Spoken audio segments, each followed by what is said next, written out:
Alright, you bastards, this is Some-Belgian-prepper, and today we're going to talk about this is the first of a three-part series called Eviction and Homelessness. If you get one of these letters where the words no eviction notice stands up, you're probably one of the many persons who have to deal with this in real life, and it's something that can happen to anyone. There are several reasons why one person could get evicted or get homeless. There are reasons like you are your house is damaged by a storm or by a fire, and you have to wait till the insurance has cleared everything out till you can build again. Perhaps you have been thrown out of the house. You've been thrown out by your parents or by your by the landlord or by somebody else for a certain reason. For a certain reason, could be a fight, could be something lawful. Who knows? Perhaps you have to pay a lot of money because you lost a court case or something like that, or there is some problems where with your partner where you one have to move out.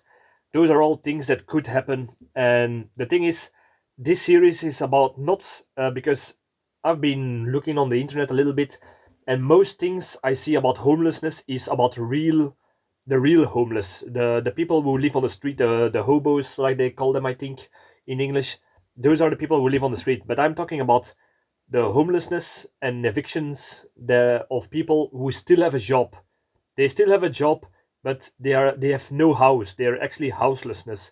So yeah, so this is the first part about what to do if you still have a job, but your house you cannot get into your house for some reason, and you actually been thrown on the street.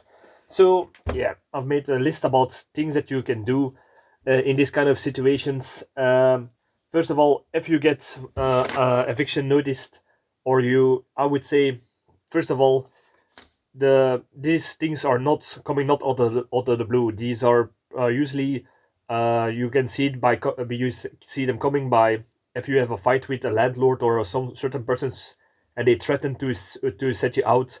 Though if they have the power for that, don't underestimate that power to say, because the law, even if you are in your right and the other is wrong, and the other person has the law behind them, then there is nothing much that you can do.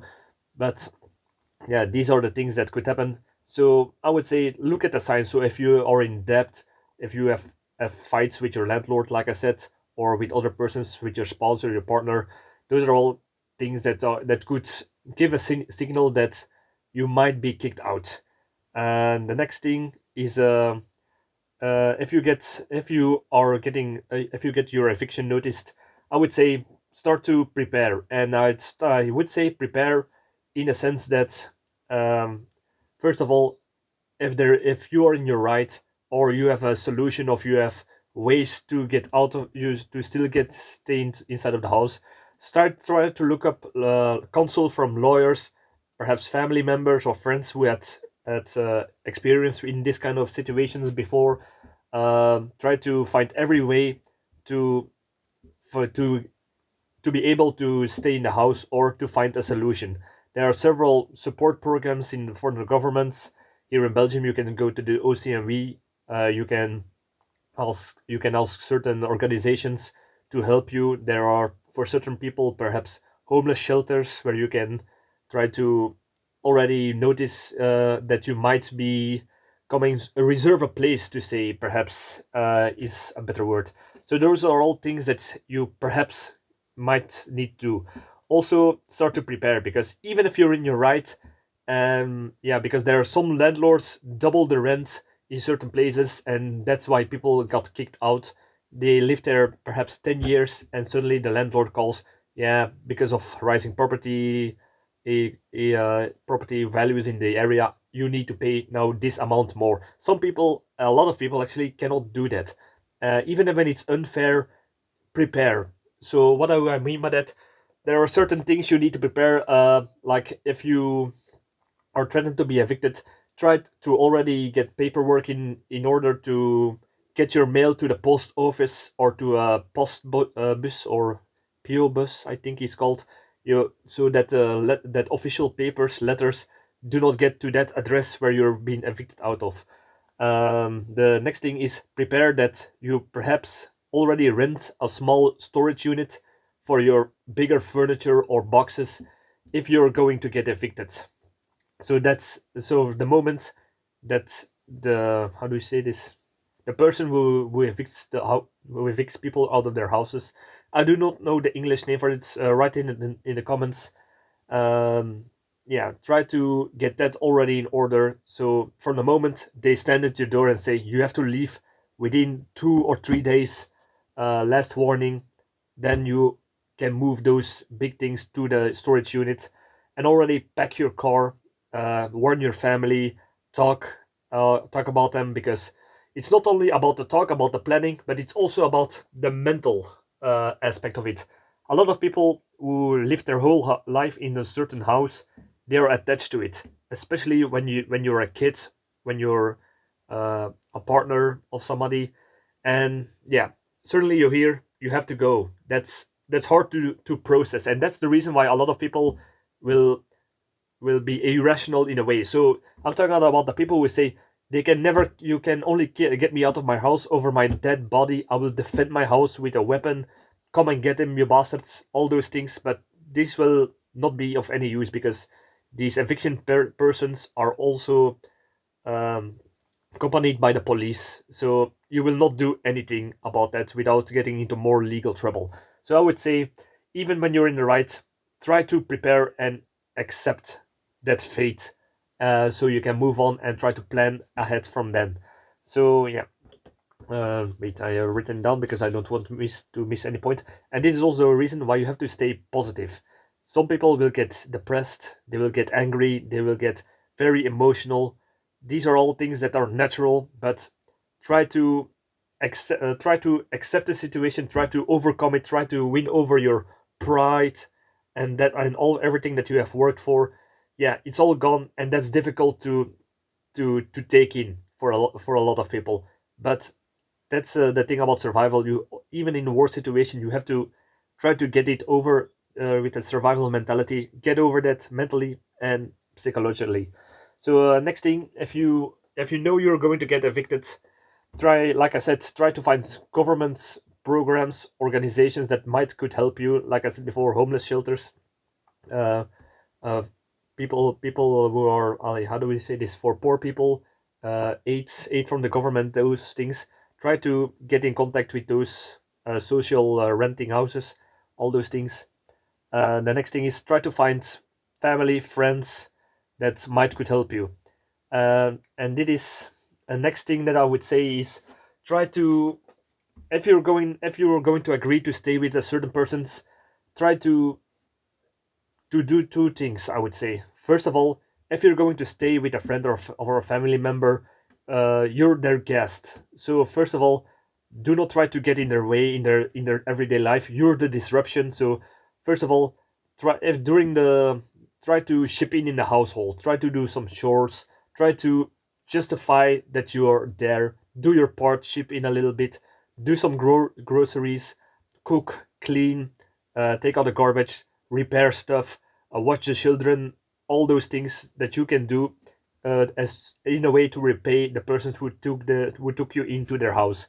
And the next thing is, and it is the next part actually, try to differentiate where you're going to live. So sometimes, if you're going to live 6 months at a certain person's house, that could lead to tensions, stress, problems. So I would try to say with that is try to live try to switch between certain persons. Try to say, I'm going to live this week there, this week I'm going to stay with that person's. Try to lessen the burden of your presence inside of someone else's house. Or what you can do is, if you're going to stay at someone's house, try to stay out of their way for a certain time so they have their privacy and their own life. And it is going to the next point. Try to find places to be during your eviction. So in the time that you're trying to find a new place to rent, to live, or try to find a place to stay, for your own official or for your family. That could sometimes take months and even sometimes half a year.